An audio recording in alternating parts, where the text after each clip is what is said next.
kia cháy rồi rồi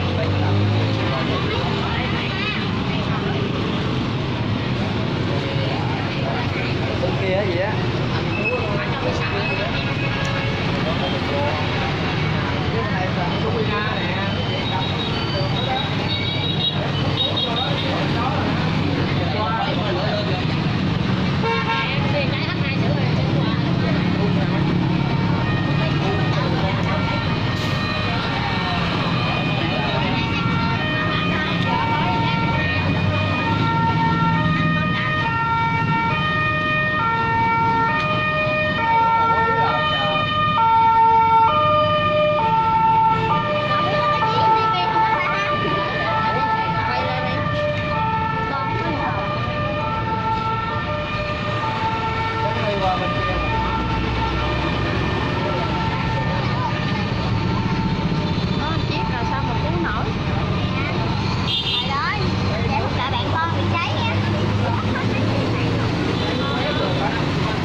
chưa?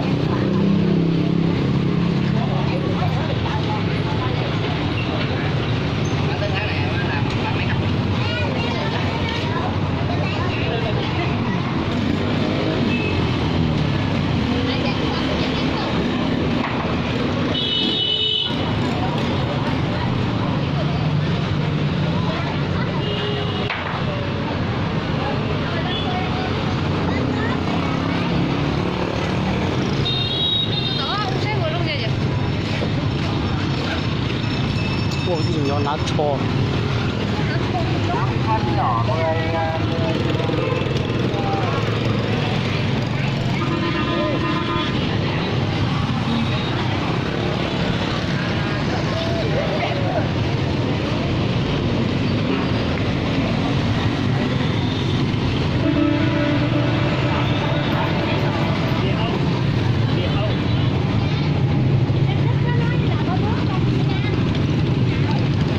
Tính rồi đấy.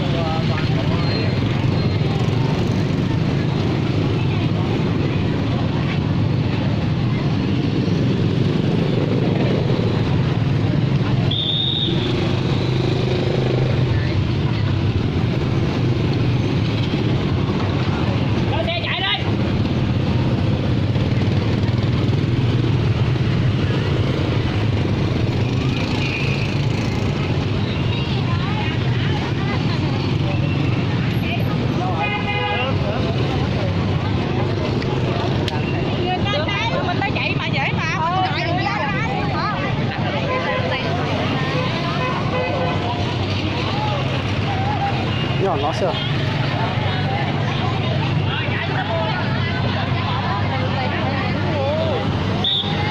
Số tua lấy thua. Số tổ mò.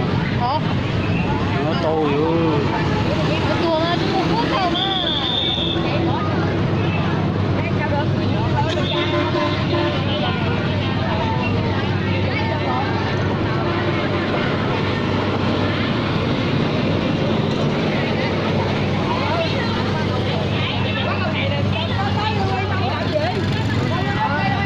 Nhỏ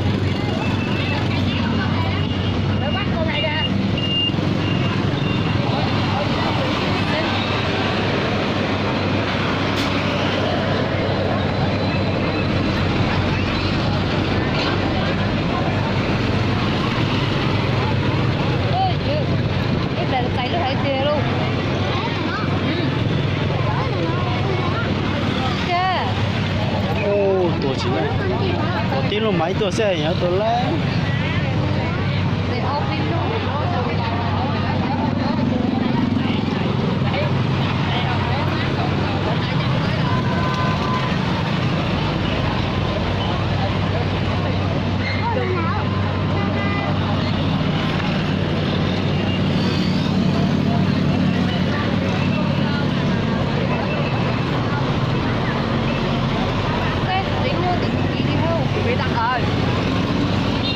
Ô, nhưng nó bây giờ chỉ đá kết đá chứ. Ôi giời. Thế là cái hậu quả chết như nào hả? Đấy. Theo là cái đang chỉ mất bỏ ấy thì là Rán cho chơi. nếu chúng tôi tua lô đi. Chưa chua một cái hậu chứ mà.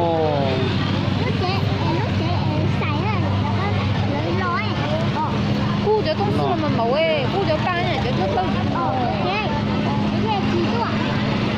Chỉ lúc chế rồi.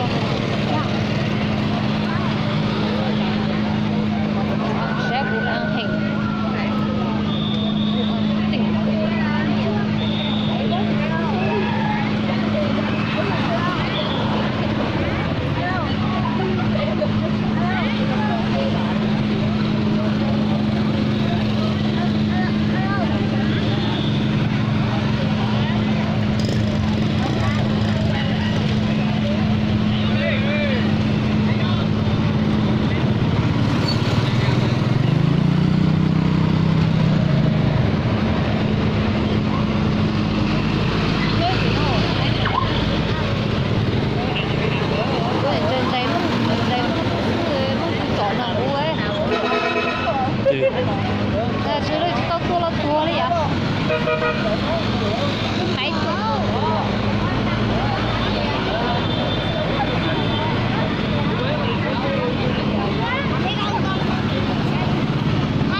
Tôi phải tua xem mà.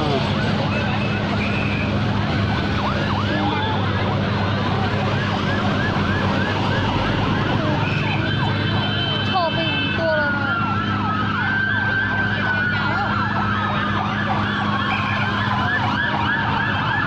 Tua luôn đấy tua.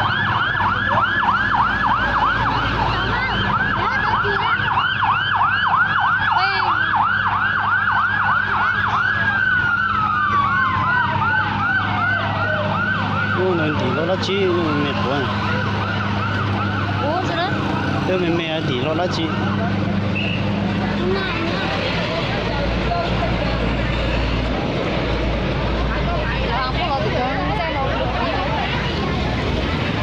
Chả xe mà.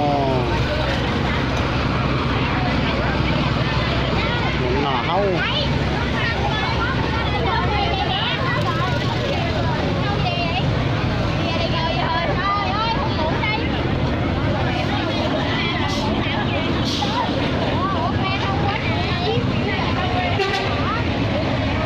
Tua luôn.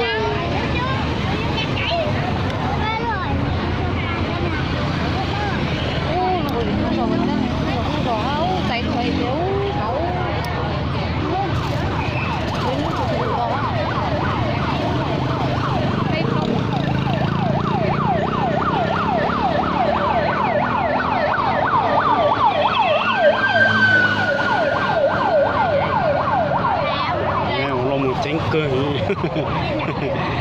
Lòng chết chính cường. Nó còn cái lòng chính á chị rồi thì to quá chứ.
con nào chẳng đúng chia phải nó chẳng đất đơ chứ con nào chẳng đúng chia cái của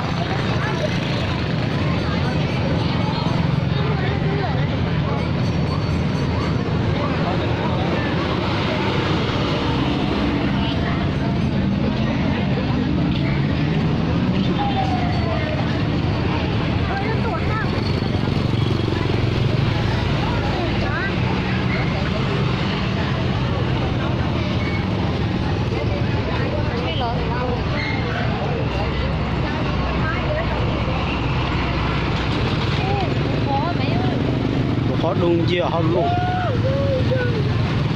con lấy vô tay nó lấy vô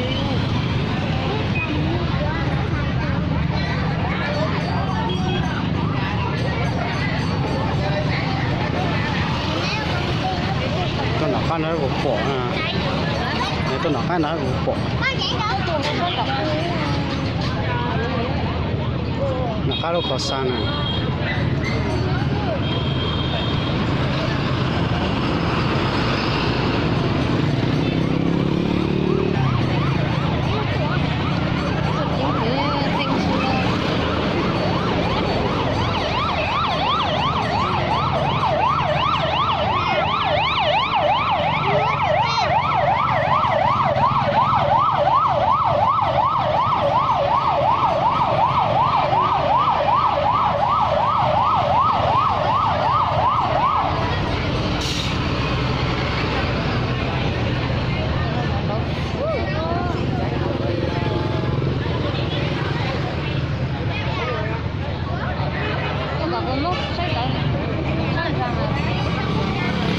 tôi nói sâu bỏ ăn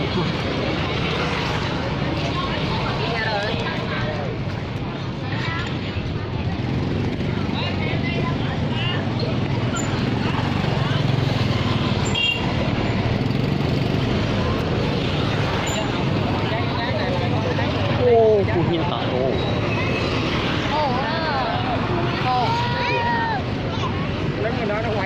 nhớ bị cô lấy thế tôi to sang câu Việt Nam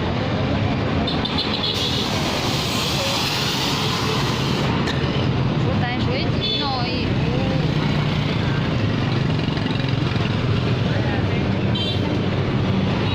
nước hay cay rồi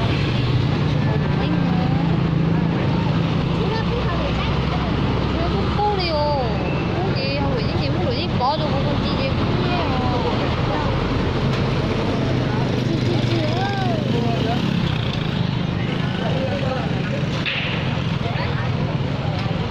đâu đâu đâu vậy sư rồi cái gì chị đánh đâu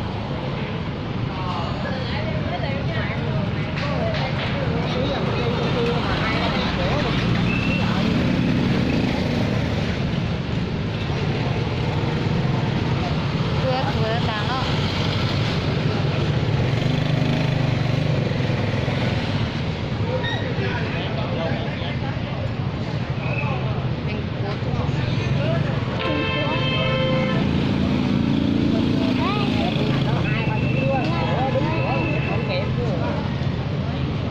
ô sẽ tổ nhiều một nhà một cái gì chung mà cho mà chút tập cơ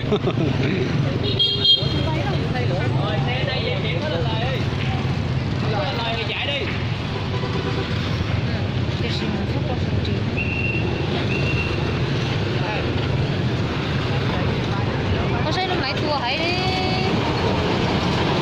rất là cái gì nào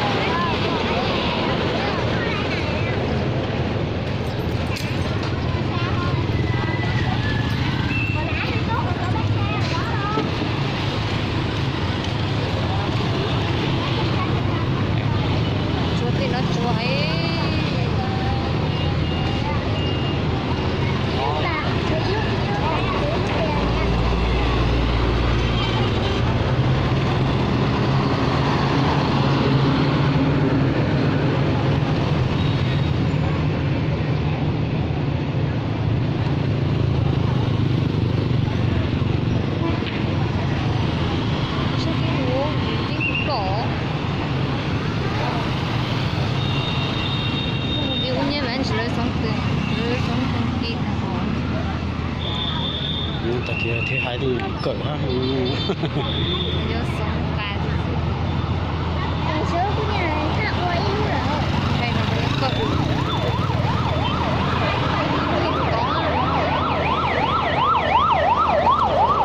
Tiền nào?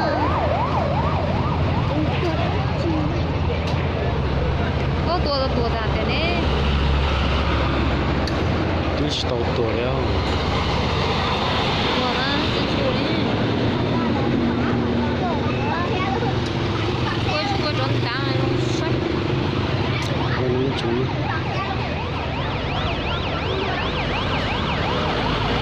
thế số tôi chụp ảnh ấy thì chơi lục to ha.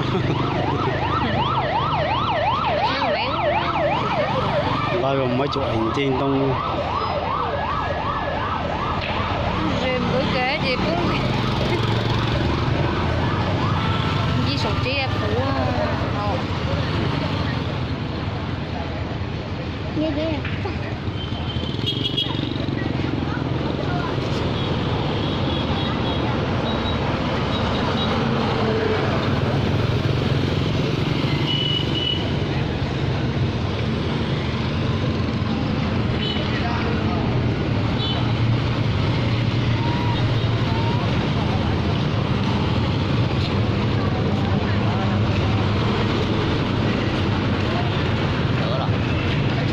lấy tiền hậu rồi đi chứ Ô, tụi tao. cái chủ đàn này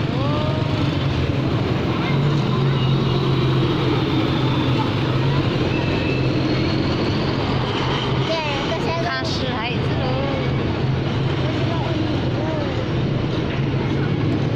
你说是不是比我爹岁？小钱我不会。这是照顾住。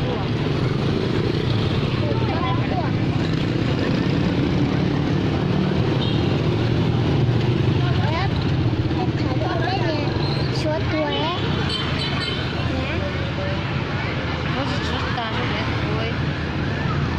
Thật rất chi đó, nó thích chi đó.